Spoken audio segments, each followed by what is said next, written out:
Asesinos que culparon a Dios. Top 10. Completamente real. Hay asesinos que huyen, otros se esconden. Pero, ¿qué pasa cuando alguien asegura que Dios lo eligió para matar? ¿Puede una voz invisible borrar la culpa? ¿O es solo la excusa perfecta para cometer lo imperdonable? Este no es un ataque a la fe, es un descenso a los casos donde lo divino fue usado como coartada.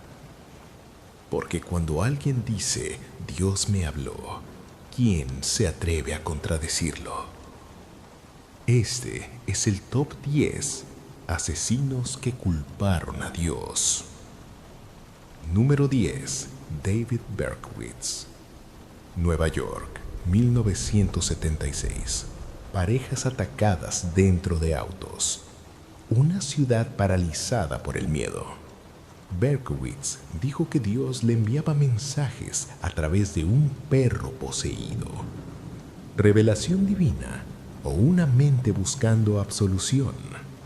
Aseguró que solo obedecía órdenes, que matar no era un crimen, sino una misión. Fue condenado a cadena perpetua. Sigue vivo, pero la pregunta permanece. ¿Las voces se callan o solo aprenden a mentir mejor? Número 9. Andrea Yates. Texas, 2001. 5 niños, una bañera y una madre convencida de obedecer a Dios. Andrea dijo que una voz divina le ordenó salvar a sus hijos del infierno, que matarlos era un acto de amor, un sacrificio. ¿Puede la fe torcer la mente hasta ese punto? ¿O fue el abandono de un sistema que ignoró las señales? Andrea no huyó, llamó a la policía y repitió que había cumplido la voluntad de Dios. Fue declarada no culpable por locura y enviada a un hospital psiquiátrico. Pero la pregunta sigue abierta. ¿Dónde termina la enfermedad y empieza el horror? Número 8. Joseph Kallinger. Estados Unidos, años 70. Aseguraba recibir órdenes tanto de Dios como del diablo. Decía que ambos competían por su obediencia. Torturó, mató y afirmó que cada acto era parte de una guerra espiritual. ¿Puede alguien distinguir la fe cuando la locura habla con voz sagrada? Kallinger murió en prisión, pero su historia deja una inquietud. ¿Qué pasa cuando lo divino y lo demoníaco hablan con el mismo tono? Número 7. Herbert Mullin. California, 1972. Cuerpos encontrados sin conexión aparente. Víctimas al azar. Mullin decía que Dios le hablaba, que le ordenaba matar para evitar terremotos.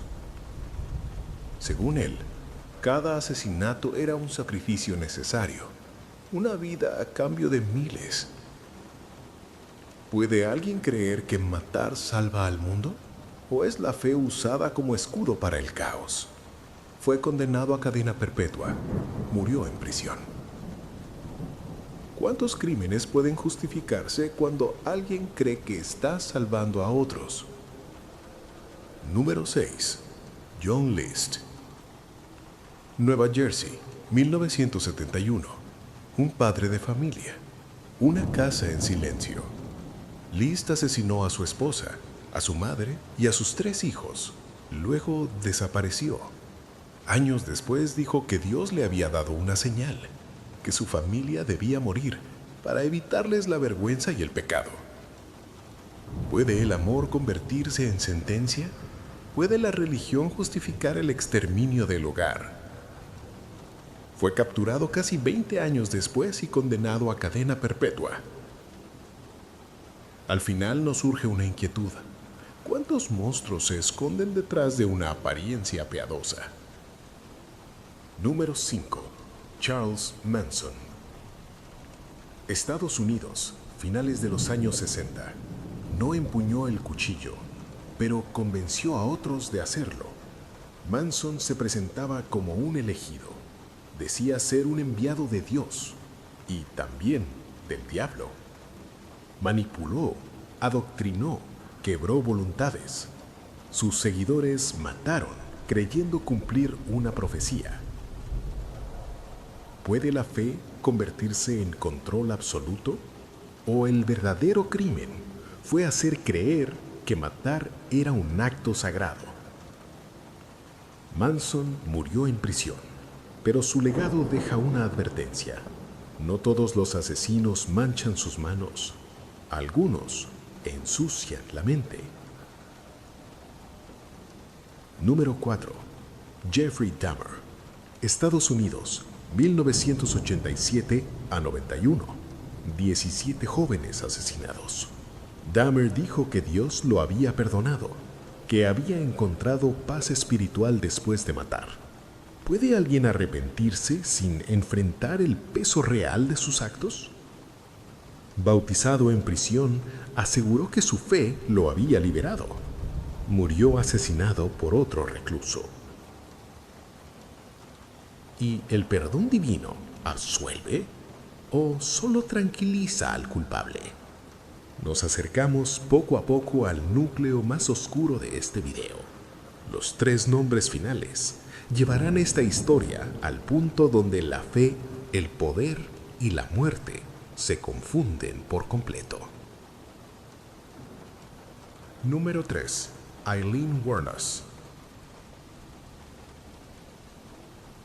Florida, finales de los años 90. 7 hombres muertos, carreteras solitarias, una mujer que decía no tener a nadie. Aileen Wuornos afirmó que Dios conocía su verdad, que Él sabía lo que ella había sufrido: abuso, violencia, abandono. Nunca dijo que Dios le ordenó matar directamente, pero sí aseguró que Dios estaba de su lado, que Él entendía por qué lo había hecho. ¿Puede la fe convertirse en un refugio cuando todo lo demás ya se perdió? Wuornos decía actuar en defensa propia, que Dios era su testigo, su único juez verdadero. Fue condenada a muerte y ejecutada en el año 2002. Antes de morir, afirmó que volvería como parte de un plan mayor. ¿Delirio final o una mente aferrándose a lo divino para no enfrentar la culpa absoluta? Número 2. Anders Breivik. Noruega, año 2011. Un país conocido por su paz despierta en silencio y termina el día marcado para siempre. Primero una explosión, luego una isla y finalmente 77 vidas perdidas. Anders Breivik no huyó, no se escondió, no negó nada. Desde el primer momento dejó algo claro: no se consideraba un asesino, se veía a sí mismo como un elegido. Breivik afirmó que actuaba en nombre de Dios, no del Dios de la compasión, sino del Dios que él mismo había construido en su mente. Decía ser un cruzado moderno, un guerrero sagrado en una guerra que solo él veía, una guerra contra ideas, personas y un mundo que consideraba corrupto. ¿En qué momento una creencia se convierte en permiso para matar? ¿Y quién decide qué es una misión divina? Breivik escribió un manifiesto de más de 1000 páginas. En él mezcló religión, odio y fanatismo. Cada palabra buscaba justificar lo injustificable. Según él, Dios aprobaba sus actos, cada disparo, cada muerte, cada segundo de terror. No hablaba de culpa, hablaba de deber. Durante el juicio, Breivik se mostró sereno, erguido, convencido. Escuchó una lista de víctimas como si se tratara de un informe militar. ¿Puede alguien estar tan seguro de tener razón incluso después de matar a decenas de personas. Para Breivik, la fe no era un consuelo, era un arma. Usó el lenguaje religioso para deshumanizar a sus víctimas, para convertirlas en símbolos, en obstáculos que, según él, Dios le permitió eliminar. Nunca pidió perdón, porque en su mente no había nada que perdonar. Fue condenado a prisión con posibilidad de extensión indefinida, una de las penas más severas del sistema noruego. Pero aún tras los muros de su celda, Breivik sigue afirmando lo mismo, que hizo lo correcto, que lo volvería a hacer, que Dios estuvo con él. Y aquí surge la pregunta más inquietante: ¿qué es más peligroso? ¿Un asesino que sabe que está equivocado o uno que cree, sin dudar, que el cielo lo respalda? Breivik no necesitó voces, no habló de visiones, no escuchó susurros. Su fe fue fría, calculada, ideológica, y quizás por eso resulta aún más aterradora, porque demuestra que no siempre hace falta locura para matar en nombre de Dios. Número 1. Joseph Franklin. Estados Unidos, décadas de 1970 y 80. No hubo explosiones, no hubo discursos, no hubo advertencias. Solo un disparo, luego otro, y después silencio. Joseph Franklin no necesitaba ser visto, no buscaba fama, no quería seguidores. Él creía algo mucho peor. Creía que Dios pensaba como él.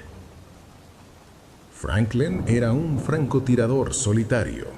Elegía a sus víctimas por su raza, por su origen, o simplemente por estar con la persona equivocada.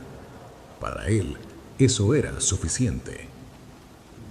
Decía que Dios le había revelado una verdad, que el mundo debía ser purificado, que algunas personas no merecían existir y que alguien tenía que hacer el trabajo. Ese alguien era él. ¿Puede una persona moldear a Dios hasta hacerlo justificar el odio más extremo? Franklin no hablaba de voces caóticas, no decía escuchar susurros confusos. Su fe era clara, ordenada, aterradoramente coherente. Afirmaba que Dios odiaba lo mismo que él odiaba, que cada bala era obediencia, que cada muerte era un acto de justicia divina. No veía a sus víctimas como personas, las veía como errores, como manchas que Dios quería borrar. Y él se ofreció como la mano ejecutora. Franklin asesinó hombres, mujeres y niños. Algunos murieron sin saber por qué, otros ni siquiera lo vieron venir. ¿Puede existir algo más perturbador que morir porque alguien cree que Dios aprobó tu muerte? Cuando fue capturado, no mostró arrepentimiento. Durante el juicio escuchó los cargos con frialdad, como si se tratara de acusaciones contra otra persona, porque en su mente no había cometido ningún crimen. Franklin insistió hasta el final en que actuó siguiendo la voluntad divina, que el verdadero error habría sido desobedecer. ¿Dónde queda la moral cuando alguien cree tener línea directa con Dios? Fue condenado a muerte, y en el corredor de la muerte su discurso no cambió, no pidió perdón, no expresó culpa. Dijo que Dios lo entendería, que Dios sabía la verdad, que los humanos no importaban. Joseph Franklin fue ejecutado en el año 2015. Murió convencido de que había hecho lo correcto. Y aquí está el verdadero horror de su historia. Franklin no se veía como un monstruo, Se veía como un creyente fiel. No necesitó fanáticos, no necesitó masas, no necesitó poder. Solo necesitó una idea peligrosa, que Dios estaba de su lado. Y cuando alguien cree eso, ya no hay ley, ya no hay límites, ya no hay freno. Porque si Dios aprueba el asesinato, ¿quién se atreve a llamarlo crimen?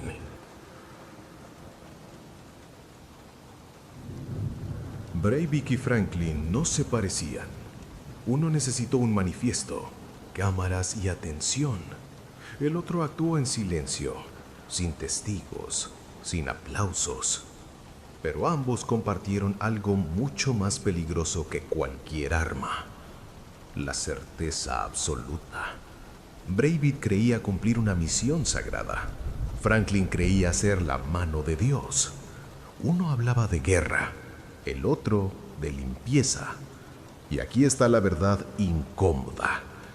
Ninguno dudó.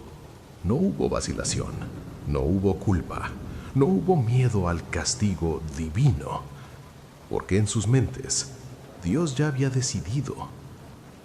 ¿Te das cuenta de lo que eso significa? No eran asesinos que huían de la justicia. Eran personas convencidas de que la justicia estaba de su lado. Y cuando alguien cree que Dios lo respalda, ya no necesita explicaciones, ya no necesita perdón, ya no necesita humanidad.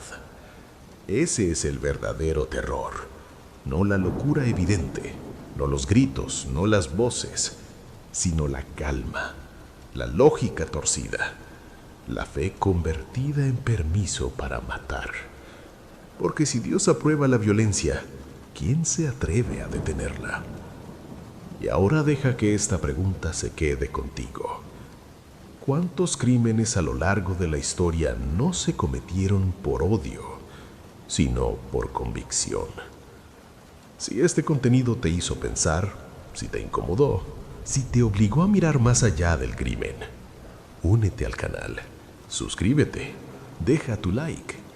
Aquí no buscamos morbo, buscamos entender hasta dónde puede llegar el ser humano cuando confunde fe con poder. Porque en el próximo episodio no hablaremos de asesinos que dijeron Dios me habló. Hablaremos de algo aún más inquietante. Asesinos que afirmaron ser Dios. Y cuando alguien deja de obedecer a Dios para convertirse en Él, el infierno ya no necesita permiso.